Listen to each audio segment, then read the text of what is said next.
ጥናት መጽሐፍ ቅዱስና ከምቲ ኩላህና ክንዘራረበሉ ዝጸናህና ካብ ግብረ ሐዋርያት ምዕራፍ 1 ካብ ቁጽሪ 1 ክሳብ 11 እዩ ካብ ቁጽሪ 1 ክሳብ 3 ዘሎ ሓሳብ አንቢበ ክጅምሬ ማለት እዩ ምሳይ ከም ዘለኹም ትሰምዑኒ ከም ዘለኹም ብምጽሓፍ አሜን ብምባል ምልክት ብምሃብ ተኸታተሉኒ እግዚአብሔር ይባርኩ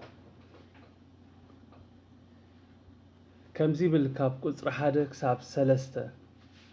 ዎቶፍሎስ ብዛዕባቲ ኢየሱስ ክገብሮን ክምህሮን ዝጀመረሉ ኩሉ ተቀዳማይ ዛንታ ጽሒፈልካ ኣለኹ ክሳእታ ዝኣረገላ መዓልቲ ነቶም ዝሓረዮም ሐዋርያት ብመንፈስ ቅዱስ ምስለኣኾም ድሕሪ ስቅያቱ 40 መዓልቲ እናተረኣዮም ብዛዕባ መንግስቲ አምላካ እናነገሮምን ብብዙሕ መፈለጥታ ህያው ምዃኑ ርእሱ ከም ዘርአዮምን ጽሒፈልካ ኣለኹ ይብል ማለት እዩ ከምቲ ክነንብቦ ዝጸናሕና ከምቲ ሁላትኩም ሓሳብኩም ክትቡ ዝጸናሕኩም ነዚ ቃል እዚ ክነንብብ ኮለና ሓደ ዝሕብረና ወይ ድማ መጀመርያ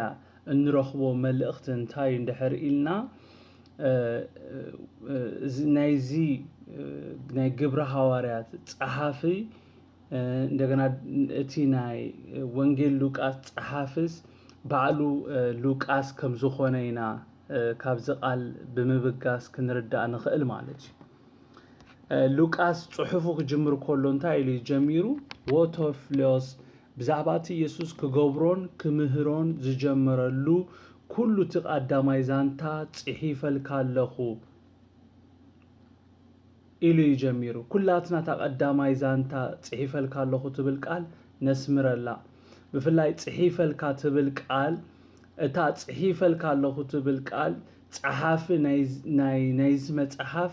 መን ከም ዝኾነ ስለ ዝሕብረና ማለት እዩ አሜን ክነነዚ ቃል እዚ ክነንብብ ኮለና ጽሒፈልካ ኣለኹ ዝብል ቃል ክነንብብ ኮለና መን ከም ዝጸሓፎ እዩ ዝቃል እዚ ዝሕብረና ስለዚ ካብዚ ነንብቦ ጸናሕና ቃል ብምብጋስ ናይቲ ቀዳማይ ዛንታ ማለት ወንጌል ሉቃስ ጸሓፊ ግብረ ሐዋርያት ጸሓፍንሲ ባዕሉ ሉቃስ ከም ዝኾነ ኢና ንርዳእ ማለት እዩ አሜን እታ ጽሒፈልካ ኣለኹ ትብል ቃል ኣዝያ ወሳኒ ቃል እያ ምክንያቱም እታ ጽሒፈልካ ኣለኹ ትብል ቃል ማንነት ናይቲ ጸሓፊ ስለ ዘነጽረና ማለት እዩ ኣለኹም ዶ ምሳይ እንድሕር ናብ ሉቃስ 1 ካብ 1 ክሳብ 4 ናብ ግብረ ሐዋርያት ነዚ ክነንብቦ ጸናሕና ካብ ቁጽሪ 1 ክሳብ 2 ከና አንቢብና ብግልጺ ጸሓፊ ወንጌል ሉቃስን ግብረ ሐዋርያትን ባዕሉ ሉቃስ ከም ዝኾነ ብቐሊሉ ክንርኢ ንኽእል ኢና ማለት እዩ ኣብዚ እንታይ ኢና ንርኢ ዘሎና ሉቃስ ብዛዕባቲ ኢየሱስ ኣብ ምድሪ ከሎ ዝገበሮን ዝመሃሮን ኩሉ እዩ ንቴዎፍሎስ ዝጽሕፈሉ ወይ ዘዘንትወሉ ዘሎ ክብሪ ንጎይታ ይኹን አሜን ሉቃስ ካብ ቁጽሪ 1 ክሳብ 3 ዘሎ ሓሳብ ዝጽሓፈሉ ቀንዲ ምኽንያት ስለምንታይ እዩ እንድሕር ኢልና ነቲ ኣብቲ ቀዳማይ ዛንታ ጽሒፉሉ ዝነበረ ታሪኽ ንምዝኽኻርን ናብቲ ዝቕጽል ሓሳብ ንምኻድ ክሕግዞን ኢሉ ጽሒፍዎ ነቲ ኣቐዲሙ ዝጸሓፎ ጽሒፈልካ ነይረ ከምዝን ከምትን ኢለካ ነይረ ኢሉ ከም መእተዊ ጽሒፍዎ ዘሎ ካብ ቁጽሪ 1 ክሳብ 3 ናብቲ ዝቕጽል ካልኣይ ዛንታ ንምእታው ክጠቕሞ ኢሉ ጽሒፍዎ እግዚአብሔር ስሙ ይባረክ አሜን ዎቶፍሎስ ብዛዕባቲ ኢየሱስ ክገብሮን ክምህሮን ዝጀመረሉ ኩሉ ተቀዳማይ ዛንታ ጽሒፈልካ ኣለኹ ክሳእታ ዝኣረገላ መዓልቲ ነቶም ዝሓረዮም ሐዋርያት ብመንፈስ ቅዱስ ምስለኣኾም ድሕሪ ስቅያቱ 40 መዓልቲ እናተረኣዮም ብዛዕባ መንግስቲ አምላካ እናነገሮም ብብዙሕ መፈለጥታ ህያው ምዃኑ ርእሱ ከም ዘርአዮም ጽሒፈልካ ኣለኹ ኢሉ ነዚ ኣብ ቁጽሪ 2-3 ዝጸሓፎ አቤና ንረኽቦ እንድሕሪና ጽሒፈልካ ኣለኹ ኢሉ ዝብሎ ዘሎ ኣብ ወንጌል ሉቃስ ኢና ንረኽቦ ነዚ ሓሳብ እዚ ማለት እዩ ኢየሱስ ጎይታ ኣብዘን ከንብቦ ጸናሕኩ ቃላት ክነተኩረለን ዝግብኡና ሰለስተ ዓበይቲ ነጥብታት ኣለዉ አሜን እቲ ቀዳማይ ክነተኩረሉ ዝግባእ ነጥቢ ኣየናዩ اتي كساعتا زعرقلا معالتي نتوم زحاريوم حواريات بمنفس قدس مثل أخوم زبل قداماي بوينت هالو እግዚአብሔር ስሙ ይባረክ አሜን ካላአይ ክነተክሮሉ ዝግባ ነጥቢ ድማይናዩ ድሕሪ ስቅያቱ ዝብል ሐሳቢ እግዚአብሔር ይመስገን ነዚኦም ዝጠቅሶም ዘለኹ በባሓደ ተተዛሪብናሎም ነዊሕ ሰዓታት ከዛረበና ዝኽእል ሐሳብ ዝነግረኩም ዘለኹ ሳልሳይ 40 መዓልቲ እናተራአዮም ብዛዕባ መንግስቲ አምላካ እናነገሮምን ብብዙሕ መፈለጥታ ህያው ምዃኑ ርእሱ ከም ዘረአዮም ዝብል ቃል እዞም ሰለስተ ነጥብታት አዚና ክነተክረሎም ብዛዕባ ዘን ነጥብታት ክነሰላስል አዝዩ አገዳሲ ኮይኑ ይስማዓኒ ማለት እዩ እዞም ሰለስተ ዓበይቲ ነጥብታት አዝዮም ወሰንቲ ተመሳሳሊ ሐሳብ ዘለዎም ነጥብታት እዮም ሰለስቲዮም ነጥብታት ሓደ በሓደ ክንሪኦም ኮለና ብዛዕባ ድሕሪ ትንሳኤ ዝተፈጸመ ወይ ዝኾነ ነገር እዮም ዘመላኽቱና ሓቀይደ ቅዱሳን እንታይ ኢሉ ክሳዕታ ዝኣረገላ መዓልቲ ነቶም ዝሓረዮም ሐዋርያት ብመንፈስ ቅዱስ ምስለ አኾም ድሕሪ ስቅያቱ 40 መዓልቲ እናተራእዮም ብዛዕባ መንግስቲ አምላካ እናነገሮም ብብዙሕ መፈለጥታ ህያው ምዃኑ ርእሱ ከም ዘርአዮም ጽሒፈልካ ኣለኹ ይብሎ ማለት እዩ እዚ እንታይ ዘርኤና ነቲ ድሕሪ ትንሳኤ ዝኾነ ነገር ዘመላኽተና ሐሳብ እዩ እቲ ክሳዕታ ዝኣረገላ መዓልቲ ነቶም ዝሓረዮም ሐዋርያት ብመንፈስ ቅዱስ ምስለ አኾም ዝብል ቃል እንታይ ዘመላኽተና ወይ ካብዚ ቃል እንታይና ንመሃር እንድሕር ኢልና ሓደ ኢየሱስ ድሕሪ 40 መዓልቲ ናብ ሰማይ ከም ዝኣረገ ክኸውን ከሎ ካልኣይ ድማ እቶም ኢየሱስ ዝሓረዮም ሐዋርያት ብመንፈስ ቅዱስ ወይ መንፈስ ቅዱስ ከም ዝለኣኾም ኢና ካብዚ ቃል ንመሃር እቲ ዝልእኽሲ መንፈስ ቅዱስ ከም ዝኾነ ኢና ካብዚ ቃል ንመሃር አሜን ኢየሱስ ክርስቶስ ጎይታይ ሓደ ሰብ ተላእይኸ እንድሕር ኢሉ ዝልእኽ መን መንፈስ ቅዱስ እግዚአብሔር ስሙ ይባረክ ድሕሪ ስቅያቱ ዝብል ቃል ኢየሱስ ሞይቱ ከም ዘይተረፈ ዘመላኽት ቃል እዩ አሜን ዶ ድሕሪ ስቅያቱ ተሳቂዩ አቡ ሞይቱ አይኮነን ዝብል አቡ ተሪፉ አይኮነን ዝብል ድሕሪ ስቅያቱ ዝብል ድሕሪ ስቅያት ዝኾነ ነገር ከም ዘሎ ይዘረየና ኢየሱስ ክርስቶስ ሞይቱ ከም ዘይተረፈ ዘመላኽተና ቃል እዩ ክብሪ ንስሙ ይኹን ድሕሪ ስቅያቱ ማለት ንሞት ሲዒሩ ኣብ ልዕሊ ሞት ምስ ሰልጠነ ብዓወት ምስ ተንስአ ማለት እዩ ሃሌሉያ ድሕሪ ስቅያቱ ዝብል ቃል ንሞቱን ንትንሳኤውን ዘመላኽት ቃል እዩ ብሓፂሩ ድሕሪ ስቅያቱ ዝብል ቃል ነቲ ድሕሪ ትንሳኤ ዘመላኽት ቃል እዩ ኢየሱስ ጎይታይ አሜን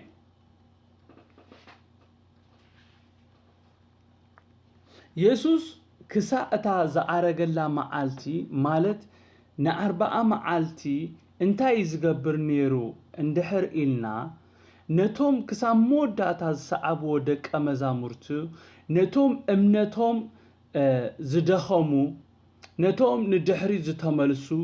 ነቶም ብሞቱ ዝሓዘኑ ደቀ መዛሙርቱ ርእሱ ብዝተፈላለየ መንገዲ እናገለጸ ብዛዕባ መንግስቲ አምላኽ እናነገረ ብብዙሕ መፈለጥታ ህያው ምዃኑን ርእሱ እናረአዮም ናብቲ ናይ ዘለዓለም አጀንዳ የእትዎም ነይሩ ክብሪ ንሽሙ ይኹን ጎይታ ኢየሱስ ክርስቶስ 40 መዓልቲ ኣብ ምድሪ ዝጸንሐ ንምርኢት ኣይኮነን ኢየሱስ ጎይታይ አሜን ዶ ሸው ከርኢ ኣይኮነን ኢየሱስ ክርስቶስ ኣብ ምድሪ ጸኒሑ እንድሕር ነፍሱ ከፎም ከምቲ አንቶይ ፓስተር ቴዲ ዝዛረቦም ዝትንክፎ ዝነበረ ኩላትኩም ትትንክፎ ዝነበርኩም ጎይታ ኢየሱስ ክርስቶስ ዮርሳኑን ነቲ ሐሳብ ተንኪፋቶ ነይራ ጎይታ ኢየሱስ ክርስቶስ 40 መዓልቲ ክጸንሕ ዝገበሮ ባክስላይደር ነይሮም ኢየሱስ ክርስቶስ ጎይታይ አሜን ዶ ባክስላይደር ማለት ንድሕሪት ዝተመልሱ ሰብ ኤማሆስ ነይሮም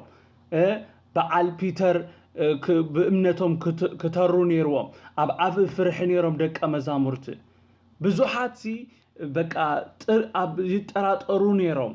ነቶም ዝተጠራጠሩ ናብ እምነት ከምጽእ ንኹሎም ኣብ ሓደ ገጽ ክገብር እዩ ጎይታ ኢየሱስ ክርስቶስ ን40 መዓልቲ ኣብ ምድሪ ጸኒሑ ኢየሱስ ጎይታይ አሜን ንስራሕ እዩ ጎይታ ኢየሱስ ክርስቶስ 40 መዓልቲ ድሕሪ ትንሳኤኡ ኣብ ምድሪ ጸኒሑ ኢየሱስ ስሙ ብሩኽ ይኹን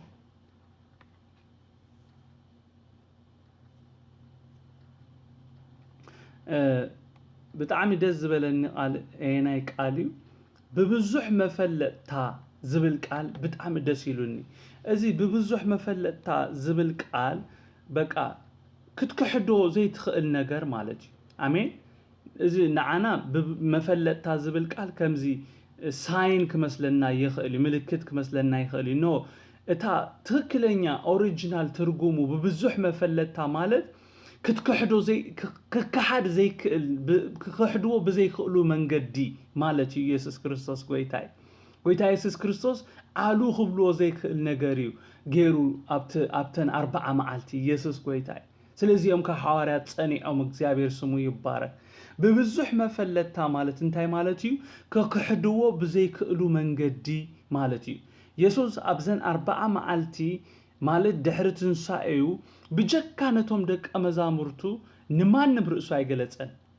ጎይታ ኢየሱስ ዓለም ደጊማ ከም ዘይትሪኦ እቶም ናቱ ዝኾኑ ግና ደጊሞም ከም ዝርእይዎ አቀዲሙ ቅድሚ ሞቱን ትንሳኤውን በተደጋጋሚ ይዛረብ ነይሩ ሓቀይደ ቅዱሳን ጎይታ ኢየሱስ ክርስቶስ ኣብተን 40 መዓልቲ ድሕሪ ትንሳኤ ምድሪ ዝጸንሓሉ ብጀካ ነቶም ንሱ ዝሓረዮምን ነቶም ዝሰዓቦ ደቀ መዛሙርቱን ርእሱ ንማንም ክገልጽ ከሎ አይንሪኦን ኢና ክብሪ ንሽሙ ይኹን ኣብዘን 40 መዓልቲ እምበኣር ኢየሱስ ከምቲ አቀዲሙ ዝበሎ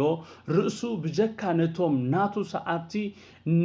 ንኻልኦት ፈጺሙ ርእሱ አይገለጸን ዓለም ዋላ እንተተመነየት ዋላ ተጸለየት ዋላ ገለ ተገበረት አይክትርኤኒና ንስኻትኩም ደጊም አይትርኢኒን ኢኹም ይብሎም ነይሩ ነዚ ኣብ ወንጌል ዮሐንስ 7:33 ምዕራፍ 10:35 ወንጌል ዮሐንስ ምዕራፍ 10:33 14:19 16 ካብ 17 ክሳብ 22 በተደጋጋሚ ኢየሱስ ብዝተፈላለየ አጋጣሚ በቃ እቶም ናቱ ደጊሞም ከም ዝርእይዎ እቶም ኣብ ዓለም ዘለው ግና እቲ ንኢየሱስ ዝርእይሉ ናይ መወዳእታ ከም ዝኾነ ይዛረብ ነይሩ ክብሪ ንሽሙ ይኹን ካብ ቁጥር 4 ክሳብ 11 ኸይድና ነንብብ ኮለና ድማ እንታይ ይብል ምሳታቶም በሓንሳብ ኮሎ ከዓ ዮሐንስ ብማይ ዘጥምቕ ንሳትኩም ግና ድሕሪ ቁሩብ መዓልቲ ብመንፈስ ቅዱስ ክትጥመቑ ኢኹም እሞ ነቲ ካባይ ሰማዕኹም ተስፋ ኣቦ ተጸበዩ ኢሉ ካብ ኢየሩሳሌም ካይወፁ አዘዞም ሽዑ ተኣኪቦም ኮለው ጎይታይ በዚ ወርሓት እዝዶ ንእስራኤል መንግስቲ ክተቐኒ ኢኻ ኢሎም ሓተትዎ ንሱ ከዓ አቦ ብስልጣኑ ዝመደቦ ዘመኑን ጊዜኡን ክትፈልጡ ናታትኩም አይኮነን መንፈስ ቅዱስ ናባኻትኩም ምዝወርድ ግና ኃይለ ክትቀበሉ ኣብ ኢየሩሳሌምን ኣብ ኩላ ይሁዳን ኣብ ሰማርያን ክሳብ ወሰን ምድሪ ምስክር ክትኮኑን ኢኹም በሎም እዚ ምስ በሎም እናራእይዎ አረገ ካብዕንቶም ከዓ ደበና ተቀበሎ ንሱ ከዓርግ ኮሎ ንሳቶም ከዓ ናብ ሰማይ ገጾም ክጥምቱ ኮለው እነሆ ጻዕዳ ክዳውንቲ ተኸድኑ ክልተ ሰብኡት ኣብ ጥቆም ደው ኢሎም ነበሩ እሞ አቱም ሰብ ገሊላ ስለምንታይ ናብ ሰማይ እናጠመትኩም ደው ኢልኩም ዘለኹም እዚ ካባኻትኩም ናብ ሰማይ ዝዓረገ ኢየሱስ ከምቲ ናብ ሰማይ ከዓርግ ኮሎ ዝረአኹሞ ከምኡ ገይሩ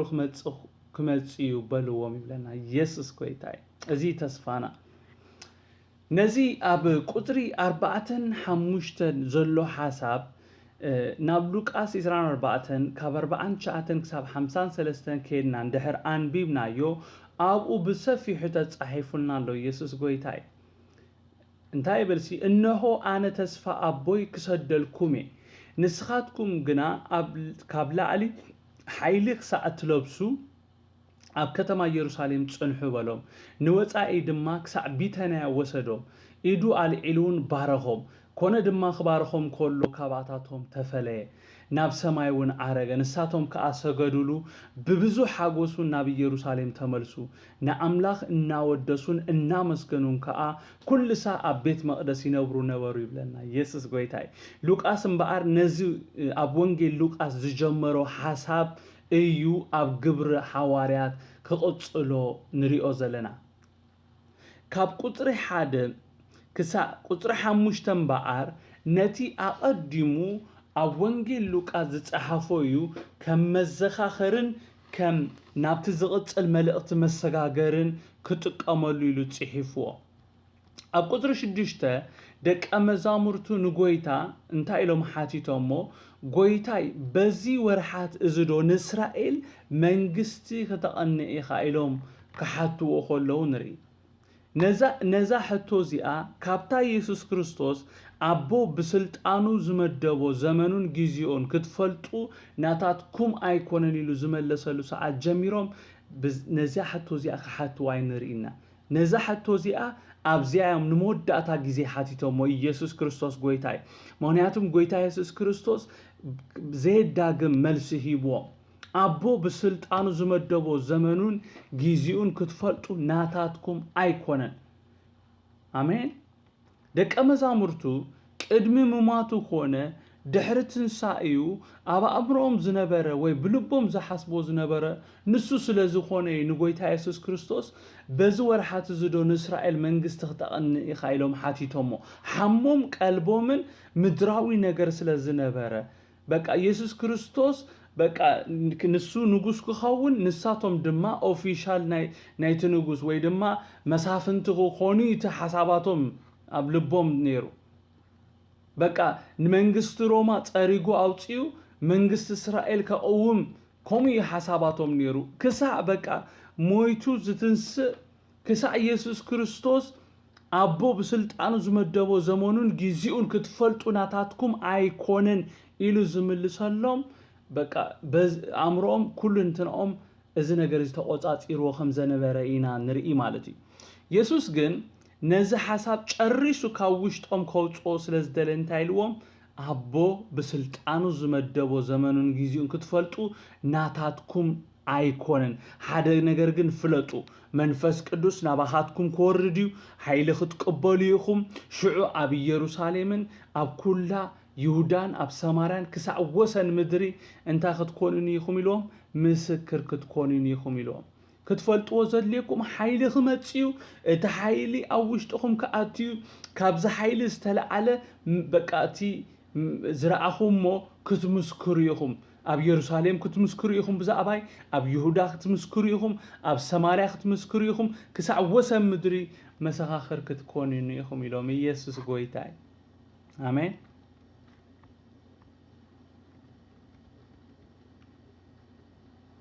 መንፈስ ቅዱስ ናባኻትኩም ምስ ዝወርድ ግና ሓይሊ ክትቅበሉ ኣብ ኢየሩሳሌም ኣብ ኩላ ይሁዳ ኣብ ሰማርያ ክሳዕ ወሰን ምድሪ እንታይ ክትኮኑን ኢኹም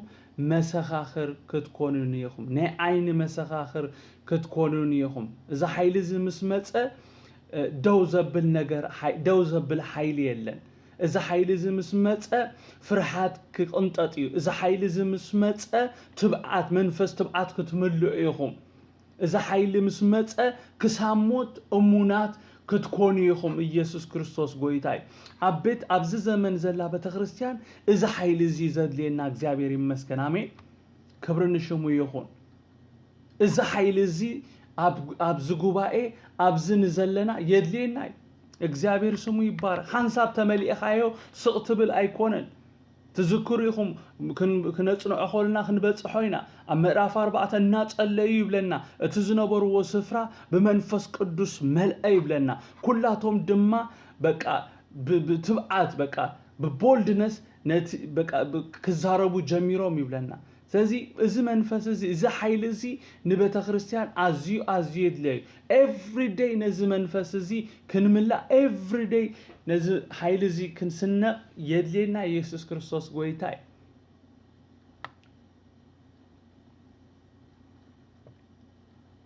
እዚ ምስ በለ ድማ እናረኣይዎ ኣሜን እናረኣይዎ አረገ። ደስ አይብልን? ኢማጂን ዶ ትገብሩ ኣለኹም? ዓይኖም እናረኣየ እቲ ምስኦም ዝመላለስ ዝነበረ እቲ ምስኦም በቃ ዝድቅስ ዝነበረ ዝበልዕ ዝነበረ ዝሰቲ ዝነበረ ምንም ፕሌን የለ ገለ የለ ናብ ኣየር ክውሰድ ከሎ ክርእይዎ ከሎ እግዚአብሔር ስሙ ይባረክ። ካብአንቶም ከዓ ደበና ተቐበሎ ይብለና። ንሱ ከዓርግ ከሎ ንሳቶም ከዓ ናብ ሰማይ ገጾም ክጥምቱ ከለው እነሆ ጻዕዳ ክዳውንቲ ተኸድኑ ክልተ ሰብኡት ኣብ ጥቕኦም ደው ኢሎም ነበሩ። አቱም ሰብ ገሊላ ስለምንታይ ናብ ሰማይ እናጠመጥኩም ደው ኢልኩም ዘለኹም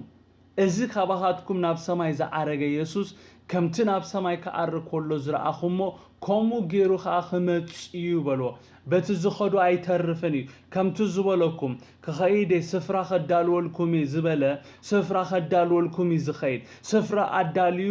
ምስ ወደአ ድማ ክወስደኩም ክመጽእ እግዚአብሔር ይመስገን ኣብ ቤት ኣቦይ ብዙሕ ማሕደር ኣሎኒ ስፍራ ከዳልወልኩም ክኸይድ ኣቦ ከም ዘይብሎም ኦርፋናት አይገድፈኩምን ዝበለ ኢየሱስ ክርስቶስ ክመጽዩ እግዚአብሔር ይመስገን ዳግም ክወስደና ክመጽዩ አሜን ከምቲ ናብ ላዕሊ ክዓርግ ከሎ ደመና ዝተቀበሎ ደመና ተሰኒዩ በመላእክት ተሰኒዩ ድማ እንደገና ነቶም ናቱ ዝኾነ ንዓለም ክወስድ ኣይኮነን ኢየሱስ ክርስቶስ ጎይታይ ድሕሪ ትንሣኤ ኢየሱስ ክርስቶስ ምስ መን ተራኺቡ እንድሕር ኢልኩምኒ ምስቶም ናቱ ድሕሪ ትንሣኤ እውን ምስ መን ክራኸብ ዝመጽእ እንድሕር ኢልኩምኒ ምስቶም ናቱ ዝኾነ ኢየሱስ ክርስቶስ ጎይታይ ክሳዕ ክንደይ ተዓዲልና ኢና ኢየሱስ ጎይታይ ክሳዕ ክንደይ ተዓዲልና ኢና ኢየሱስ ክርስቶስ በቃ ዓለም ድሕር ደጊም ኣይትሪኤንን ያይሉ ማዓስያ ዓለም ክትሪኦ መስይልኩም ዓለም ማዓስያ ትሪኦ እንድሕር ኢልና ኣብ ናይ ፍርድ ሰዓት ጥራይ ዓለም ትሪኦ ኢየሱስ ክርስቶስ ድሕሪ ትንሣኤ ነቶም ደቀ መዛሙርቲ 40 መዓልቲ ተራእይዎም ሕጂውን ነታ ናቱ ቤተክርስቲያን ክወስድ ዝመጽእ እግዚአብሔር ይመስገን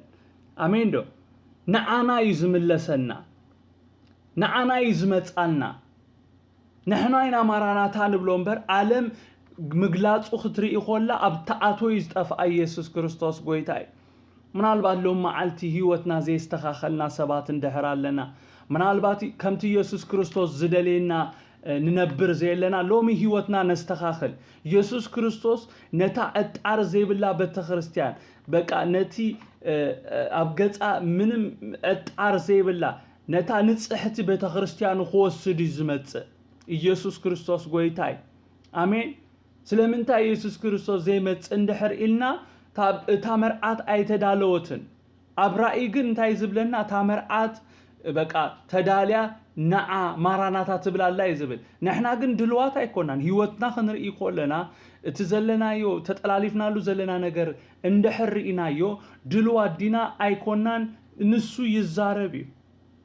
እግዚአብሔር ይመስገን the moment እታ መርዓት ምስተዳለወት አቦ ንወዱ እንታይ ክብሎዩ ኪድ ንመርዓት ካምጻያ ክብሎዩ እግዚአብሔር ስሙ ይባረክ እዚ ብስራት እዚኦም እቶም መላእክቲ ነቶም ደቀ መዛሙርት አበሲሮሞ እዚ ኣብ ቅድሚ ዕንትኹም ናብ ሰማይ ከዓርግ ከሎ ዝረአኹሞ ደበና ክቕበሎ ከሎ ዝረአኹሞ ኢየሱስ ክርስቶስ ከምኡ ክምለስ እዩ ከይዱ ኣይተርፍን ኢሉዎም እግዚአብሔር ይመስገን ካብዚ አቢ ጉድ ኒውስ የለን ኢየሱስ ጎይታይ አሜን ስለዚህ ምናልባት ሎም ማዓልቲ ከምቲ ጎይታ ዝደሌና ዘይለና ሰባት እንድሕር ኣለና ንመለስ እዚ ዘመን እዚ ብጣዕሚ ብቅድስና